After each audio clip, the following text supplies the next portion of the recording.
technology to look at how politics is playing across the country. We've shown you the matrix. We'll get back there in a minute. We used our maps here on the wall quite a bit to show you things. But we want to show you how this one race in particular, this is the Reid angle race you were just talking about. Harry Reid now projected to win re-election in the state of Nevada, one of the hotly contested races in the country. And because of that, look at this number up here.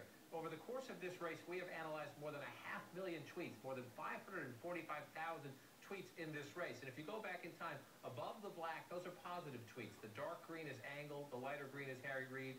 Below, the orange here is Harry Reid. The yellowish here is Sharon Angle. The black is neutral. So if it's up on top, it's a positive tweet. If it's down on the bottom, it's a negative tweet. Watch as this plays out through time. This is going all the way back to April.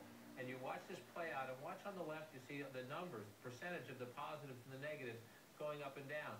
And so you come through the race now. We're into the heat of the race. I want to stop down here when you get into late September. So what are people saying about this when you get down in here? And you see some of the tweets up here. Well, if you come over and see, what are people saying anti about Harry Reid? And you come through the end and pick up these tweets. I'll get it over here to make it work, I promise you.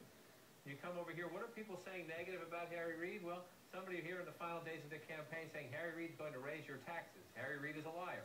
Hey-ho, Harry Reid has got to go. That's some of the anti-Reid sentiment playing out in the Twitterverse. Of course, they're saying some negative things about Sharon Angle as well. I'm still slightly in denial that Sharon Angle and Christine O'Donnell are serious candidates for office. Obviously, an anti-Tea Party voice there. And then the blind hate that is financing Sharon Angle's run, talking about the financing involved. So it's just one way, Wolf, to track. And this is a unique way, sentiment analysis, we call it. You see the positive, you see the negative. And in this race, that is remarkable. More than 500,000 tweets because so many people not only talking about this in Nevada, but across the country because of the national profile. Let me just go up here and join you. That's one take on an important Senate race.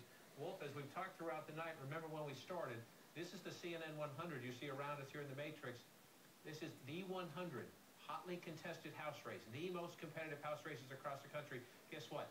91 of these slates were blue when we started the night. And as you can see as we go through this, there's a lot of red up here, going back in the classes 2004, 2002, and beyond. Why is there so much red? Because Republicans are now projected to be on a path. We know they will win the House majority. They need a net gain of 39 for that. We can now tell you they will gain at least 60 seats in the House of Representatives, at least 60 seats in the to make it a new Republican majority. That is the highest number, Wolf, since the Democrats gained 75 back in 1948.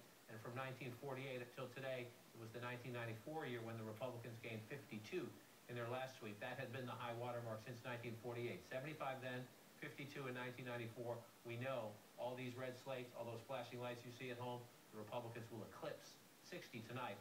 We'll see where the ceiling is in the hours ahead. I think it's fair to say the House of Representatives, that's a landslide, more than the 52 that the Republicans won, as you say, in 94. The most since 1948, a Republican net gain in the House of Representatives, at least 60 seats, and we'll see how high it winds up going, because there's still plenty of races still out there. We were around for 1994. I think we slightly missed the 1948 one. That was a big contest, that's right. We read about it.